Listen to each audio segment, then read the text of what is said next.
एक आदमी को 4 बेटा था, किसी को नहीं पढ़ाया, किसी को नहीं पढ़ाया, जाहिल अक्खर जाहिल रखा। जानते हैं ये उस जमाने की बात है जब कुरान पढ़ने वाले बहुत कम थे, इक्का दुक्का कुरान आदमी पढ़ने जानता था। बाप का आखिरी वक्त आ गया, मरने लगा, रोने लगा, तो बेटों ने कहा कि बाबा ते कने का नहीं जा। तो बाप बोली कि बेटा हम सिर्फ दौलत कमाए, आखिरत नहीं बना पाए। मैं रो इसलिए रहा हूं कि अल्लाह पूछेगा, मैं क्या जवाब दूंगा। सोना चांदी तो मैंने कमाया, लेकिन कब्र के लिए तैयारी नहीं कर पाए, ना कब्र के लिए ना हशर के मैदान के लिए। मैं अल्लाह को क्या मुंह दिखाऊंगा। डर लग रहा है बेटा, मुझे डर लग रहा है। लेकिन एक वसीयत है मेरे बेटों, मेरे मरने के बाद ये वसीयत पूरी करोगे? तो बेटों ने कहा कि अब्बा बोलिए तो सही क्या वसीयत है। कहा कि बेटा जब मैं मर जाऊं ना तो मेरे पल्ले तो कुछ अमल है नहीं, ना नमाज है, ना रोजा है, ना ज़कात है, ना सदका है, ना खैरात है, कुछ नहीं है बेटा, हम कुछ किए ही नहीं दुनिया में। तो बेटा किसी कुरान पढ़ने वाले को लाकर, हाफिज कुरान को लाकर ना कुरान पढ़वा कर मेरे हक में दुआ करवा देना, शायद अल्लाह कुरान के सदक़े में मेरे गुनाह को माफ कर दे। तो बेटों ने वादा किया कि अब्बा एक वसीयत क्या, अगर 10 वसीयत भी आपकी होगी तो पूरी करेंगे, इसलिए कि आपने हम लोगों के लिए दौलत इकट्ठी की है। बाप इस दुनिया से चला गया, इस दुनिया से चला गया।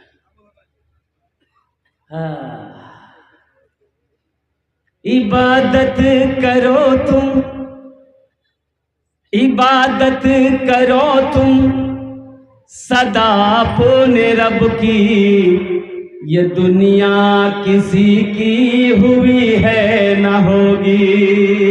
इबादत करो तुम सदा अपने रब की, ये दुनिया किसी की हुई है ना होगी। इबादत करो तुम सदा अपने रब की, ये दुनिया किसी की हुई है ना होगी।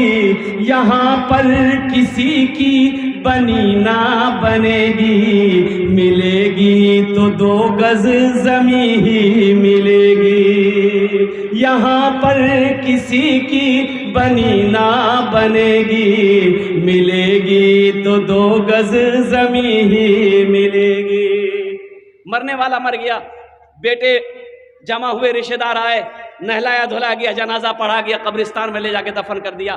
चारों बेटा रात में बैठा मशवरा करने के लिए कि अब्बा मर गया है, वसीयत के मुताबिक किसी हाफिज कुरान को लाकर कुरान पढ़वा कर दुआ करवाना है।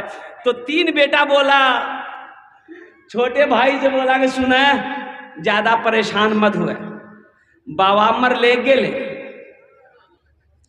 अब वो जाने कबर जाने, टेंशन मत ले, अपनो अपनो काम करें। हम कहां ढूंढने जाएंगे भाई हाफिज कुरान कौन है, मर के तो देखो ना, कौन किसको याद करता है भाई। मरने के बाद कोई किसी को याद करता है? ये घर वाले 2-4 दिन रो लेंगे, आंसू बहा लेंगे, दुआ हुआ होगा तो करवा देगा, 6 महीना 4 महीना 6 महीना साल भर तक याद रखेगा, फिर उसके बाद कौन थे आप, आपका नाम लेने वाला कोई नहीं। ये इतनी बड़ी जालिम दुनिया है, ये धोखे की दुनिया है। दुनिया की हकीकत मच्छर के पर के बराबर नहीं है। मुस्तफा कायनात सल्लल्लाहु अलैहि वसल्लम ने इरशाद फरमाया, ये धोखे की दुनिया, निकलो, दुनिया की मोहब्बत को दिलों से निकालो, अल्लाह अल्लाह के रसूल की मोहब्बत को दिलों में बसाओ। छोटा बेटा ना बोला कि नहीं आप लोग मत जाइए, लेकिन हम जाएंगे। पूर्णिया में हाफिज नहीं मिलेगा, हम कटिहार चले जाएंगे, सुपौल चले जाएंगे, मधेपुरा चले जाएंगे, दरभंगा चले जाएंगे, जहां मिलेगा लग पकड़ के लेंगे। निकल गया, सुबह हुई निकल गया, चला गया मधेपुरा। देखा एक बाबा गली में भीख मांग रहा था, और कुर्बान जाओ, ए बाबू, ए बेटा, अरे बैठ जाओ बाबू, इसको देखिए, हाई लगना भाई, आजा जा जा, तो गड़बड़ हो जाएगा ना। एक जगह तकरीर कर रहे थे, एक नौजवान खड़ा हुआ, मैंने कहा क्या हुआ, बोली है, हम बोले बैठो, वो बैठ गया। 10 मिनट के बाद फिर खड़ा हुआ, तो मैंने कहा क्या हुआ, तो बोली मौलवी साहब बहुत जोरों से लगल समझा। हम लोग बैठो, जवान आदमी बर्दाश्त करो, बैठ गया। कुछ देर के बाद मेरी तकरीर खत्म हो गई, तो देखे बैठा हुआ है, तो मैंने इशारा किया बेटा जो, बोली नहीं जो, तो हम कहली कहन जाएगा, बोले की करेल जी, वो जे करेल जय चला लिए हैं भाग लीजिए, आप जाने की जरूरत नहीं। हाँ, उसको जाने दिया, अच्छा किया। छोटा बेटा चला गया, निकला मधेपुरा चला गया। एक बाबा से मुलाकात हो गई, बाबे से मुलाकात हो गई, भीख मांगने वाले से मुलाकात हो गई। कहा कि बाबा आप गली गली घूमते हो, आपकी नजर में कोई हाफिज कुरान है, कोई कुरान पढ़ने वाला है? तो बाबा ने कहा कि बेटा बात क्या है? कहा कि मेरे अब्बा की वसीयत थी, मेरे मरने के बाद किसी कुरान पढ़ने वाले को लाकर कुरान पढ़ा कर दुआ करवा देना। तो बाबा ने कहा कि तुम्हारा घर कहाँ है? बोला कि मेरा घर पूर्णिया। तो बाबा ने कहा कि पूर्णिया में कोई कुरान पढ़ने वाला नहीं मिला? बोला कि ला यही तो मुसीबत है, अगर पूर्णिया में कुरान पढ़ने वाला होता तो हम मधेपुरा काहे के लिए आते? तो बाबा सोचने लगा कि रे वाह, ये तो बड़ा अच्छा मौका है, जब पूर्णिया में कोई कुरान पढ़ने वाला नहीं है तो कहे ना हम हाफिज कुरान बन जाए। अरे गलती कोई पकड़ लेगा? जब कोई जानता ही नहीं तो पकड़ेगा कैसे? बोला बेटा आप समझो परेशानी दूर तुम्हारी। बोला कैसे? बोला कि हम हाफिज कुरान भी हैं, कारी कुरान भी हैं। अब पक्का जाहिल था, बड़ा खुश हुआ, पकड़ के घर ले आया। बोला पढ़े? बोला यहाँ मत पढ़िए, कब्रिस्तान में पढ़िए, मेरे अब्बा का कब्र में बैठ के। बोला ठीक है जाओ तुम घर जाओ। बोला नहीं घर नहीं जाएंगे, मेरे सामने पढ़िए। पढ़ना शुरू किया, खुदा मैं तो कुछ जानता नहीं, ऐ खुदा मैं तो कुछ जानता नहीं, ऐ खुदा मैं तो कुछ जानता नहीं। लड़का बोली मुझे बड़ा अच्छा पढ़ी। दूसरा भाई भी एक जाहिल को पकड़ के लिया, बोला कि छोटका ला सकता, हम नहीं ला सकते। वो भी एक जाहिल को पकड़ के लिया, घर लाया, खाना पीना खिलाया। बोला पढ़े? बोला यहाँ मत पढ़िए, मेरा छोटा भाई का हाफिज साहब कब्रिस्तान में पढ़ रहा, आप उसी के बगल में बैठ के पढ़िएगा। बोले वाह, वो हाफिज साहब है? बोला अच्छा, वो हाफिज साहब होगा, जितना हमको मिलता है आधा उसको दे देंगे, आधा तो बचेगा। जब ये गया, ये लंबा कुर्ता, लंबी दाढ़ी, लंबी टोपी, वो जो पढ़ रहा था वो पढ़ना बंद कर दिया कि लागे जी असली आवे जी।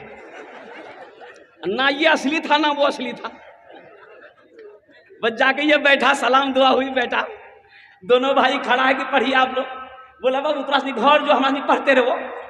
बोला नहीं सामने में पढ़ो। तो पहला वाला बोला कि असली है कि नकली है पता कर लेंगे, जो होगा देखा जाएगा। पढ़ना शुरू किया, ऐ खुदा मैं तो कुछ जानता नहीं, ऐ खुदा मैं तो कुछ जानता नहीं। दूसरा वाला समझ गया कि पक्का जाहिल, तो वो भी पढ़ना शुरू किया, जैसन तू वैसन में, जैसन तू वैसन में, जैसन तू वैसन में, जैसन तू। हाँ हाँ हाँ मेरे भाइयों, तीसरा भाई वो भी गया, एक जाहिल को पकड़ के लिया, तीसरे कोने में बिठाया। चौथा भाई कहाँ मानने वाला था, बोला कि 3 ला सकता है तो हम बाप का बेटा नहीं, हम भी तो ला सकते हैं। वो भी भागा गया, एक जाहिल को पकड़ के ले आया, चारों को 4 कोने में बिठाया। बोला अच्छा ये बताइए आप लोग, बाबा के जन्नत पहुंचाने में कितना दिन लगता? तो रात निकल की बेटा जन्नत बहुत दूर है, कम से कम 2 महीना लगतू। बोला 2 महीना लगो कि 4 महीना? बाबा की जन्नत ऐसी बाहर मत छोड़िया। 2 आदमी हाथ पकड़िए, 2 आदमी पैर पकड़िए, मेरे अब्बा को जन्नत के अंदर में दाखिल कर दिए। कुर्बान जाओ। पहला पढ़ना शुरू किया, ऐ खुदा मैं तो कुछ जानता नहीं। दूसरा बोला जैसन तू वैसन में, जैसन तू वैसन। तो तीसरा समझ गया कि ये दोनों पक्का जाहिल है। तो वो भी पढ़ना शुरू किया, ये अंधेरी तकलीफ कब तक चलेगी, कब तक चलेगी, कब तक चलेगी। चौथा समझ गया कि तीनों पक्का जाहिल है। वो भी पढ़ना शुरू किया, जब तक चले चलने दो, जब तक चले चलने दो, जब तक चले चलने दो। कब्र में फेंक देगा जमाना, फेंक कर लोग होंगे रवाना। कब्र में फेंक देगा जमाना, फेंक कर लोग होंगे रवाना। मिट्टी डालेंगे फिर मुट्ठी मुट्ठी, ये भी हिस्सा उठाना पड़ेगा। दोस्तों एक दिन इस चमन से आशियाना उठाना पड़ेगा। उठ गया जिस घड़ी आबुदाना, छोड़कर सब को जाना पड़ेगा। उठ गया जिस घड़ी आबोदाना, छोड़कर सब को जाना पड़ेगा। तो मेरे भाई कब्र बनाएंगे भाई, अपनी आखिरत बनाएंगे। कितने लोग तैयार? हाथ उठाओ, मैं दुआ करूंगा। कबूलियत की घड़ी है, शाबानुल मुअज्जम का महीना है, बड़ा मुबारक महीना है। ओ बड़ा मुबारक महीना है, शाबानुल मौज़्ज़म का महीना है।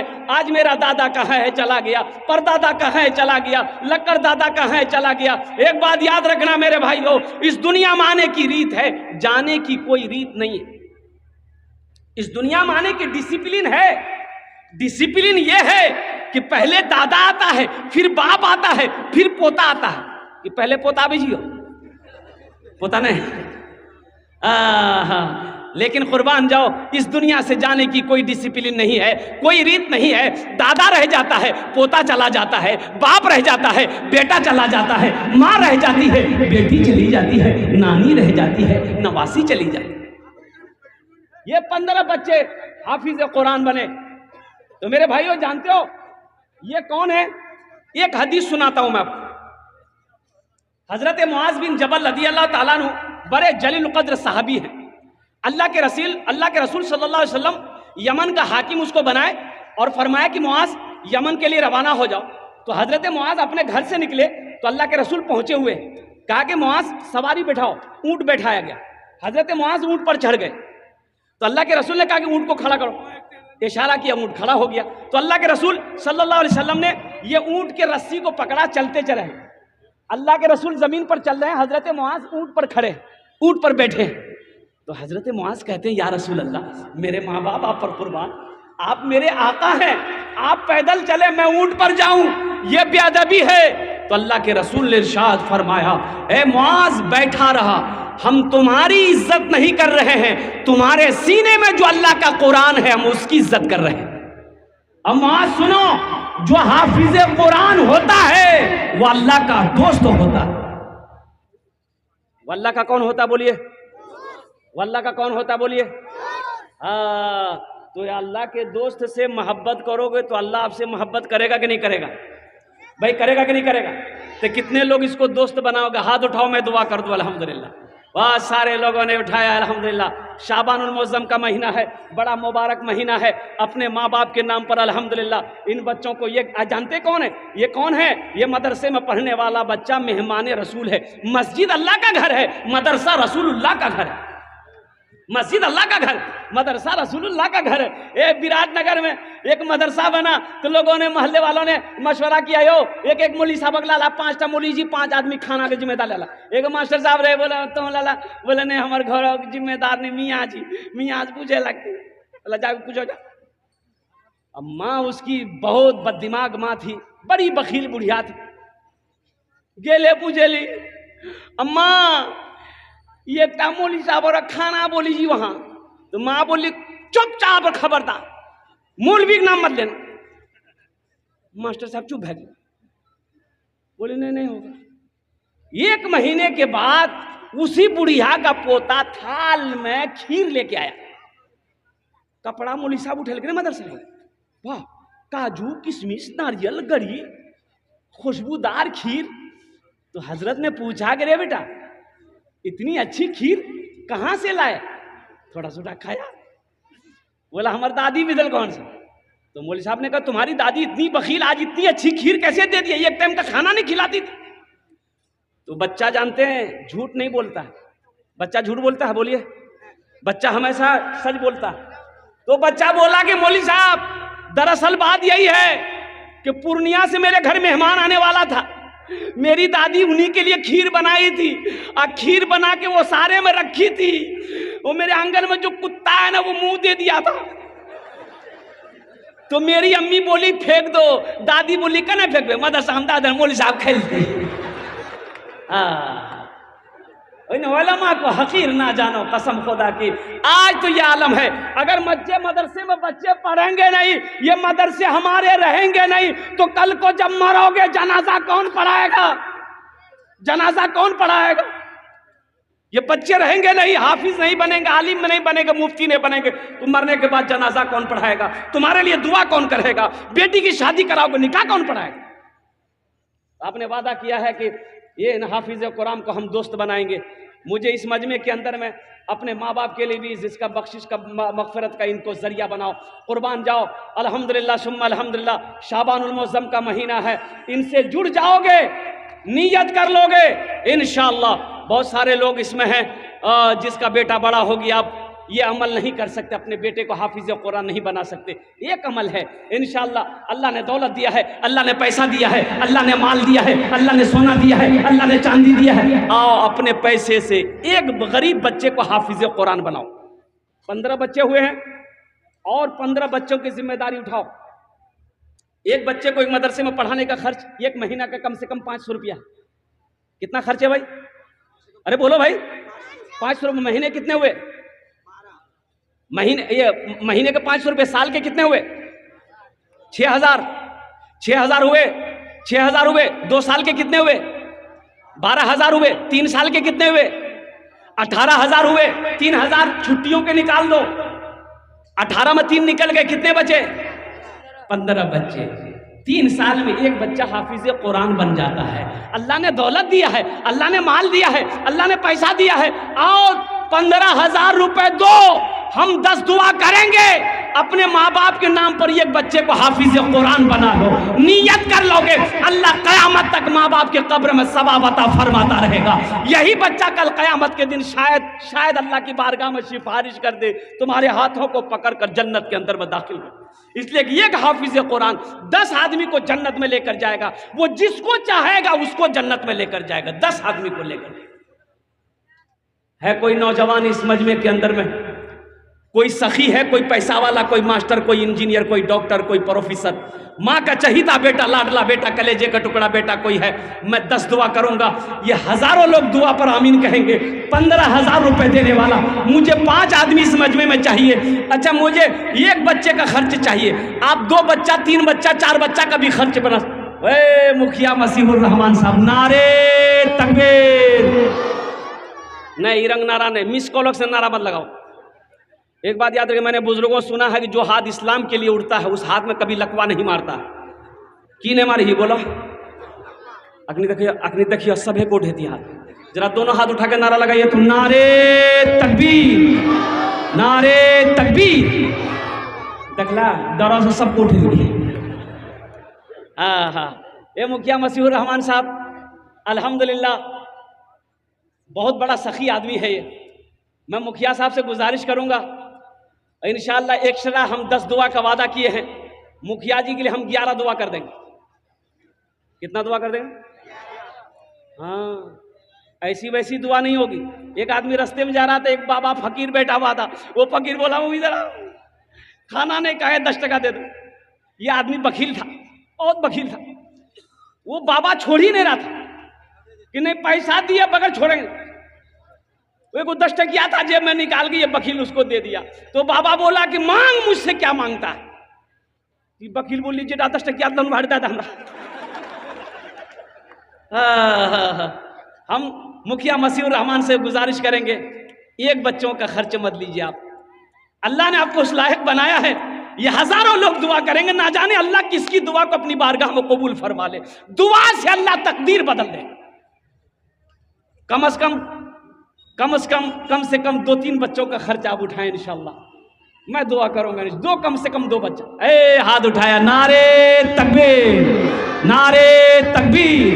माशाअल्लाह, मुखिया मसीहुर रहमान साहब ने 2 बच्चों का खर्च उठाया। अल्लाह उनके दान को ताउन कबूल फरमा। उनकी उम्र में, सेहत में, जिंदगी में, ईमान में, अमल में, खेत में, खलियान में, ओहदे में, इज्जत में, बरकत में अता फरमा दे। अल्लाह उनके माँ बाप को करवर जन्नतुल फिरदौस में आला साला मकाम अता फरमा दे। आमीन बोले अल्हम्दुलिल्लाह। है दूसरा कोई नौजवान है, दूसरा कोई सखी है, इतना बड़ा मजमा है, कम से कम 5 आदमी जुड़ो मेरे भाई। अब मेरे भाई 5 आदमी जुड़ो।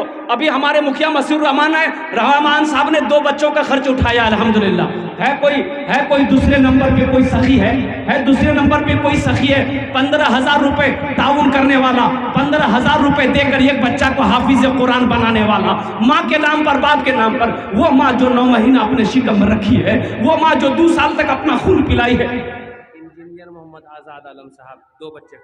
नारे तकबीर, नारे तकबीर। इंजीनियर आजाद आलम साहब, हमारे इंजीनियर जनाब मोहम्मद आजाद आलम साहब अल्हम्दुलिल्लाह, उन्होंने भी 2 बच्चे का खर्च उठाया। अल्लाह हमारे इंजीनियर साहब के इस दान को कबूल फरमा।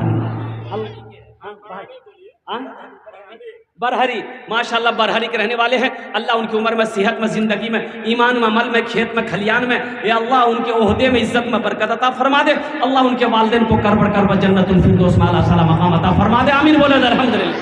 भाई 2 आदमी हुए, है तीसरा कोई अल्लाह का शेर। तीसरा एक बात याद रखिएगा, जो अल्लाह के रास्ते में खर्च नहीं करता है, अल्लाह उसको डॉक्टर के पास भेज देता है। कहाँ कहाँ भेजी बोला? डॉक्टर उबरा अल्लाह भेज दी, जो झमेले खत्म। भाई तीसरा कोई अल्लाह का शेर है, 15,000 रुपए खर्च करने वाला। एक बच्चे को हाफिज कुरान बना दो, अपनी माँ के नाम पर, अपने बाप के नाम। अभी जिंदा है तेरी माँ, अभी जिंदा है तेरी माँ, अभी जिंदा है तेरी माँ, अपनी जन्नत बना लो ना, बना लो, बना लो, बना लो ना, अभी जिंदा है तेरी माँ, अपनी जन्नत बना लो ना। है तीसरा कोई सखी है, तीसरा कोई नौजवान है, 15,000 रुपए देने वाला। ऐसा कोई, मुझे 5 आदमी चाहिए भाई। आप हसनैन साहब एक हुआ, अच्छा 15 एक बच्चे का, मौलाना हसनैन साहब, मोहम्मद हसनैन, नारे तकबीर। मोहम्मद हसनैन साहब एक कव्वा के रहने वाले हैं, एक बच्चे का खर्च उठाया। अल्लाह हसनैन साहब के इस दान को कबूल फरमा। अल्लाह उनकी उम्र में, सेहत में, ज़िंदगी, ईमान, अमल में, खेत में, खलियान में बरकत दे। अल्लाह उनके भी वालिदैन को करबर करब जन्नतुल फिरदौस में आला साला मकाम अता फरमा।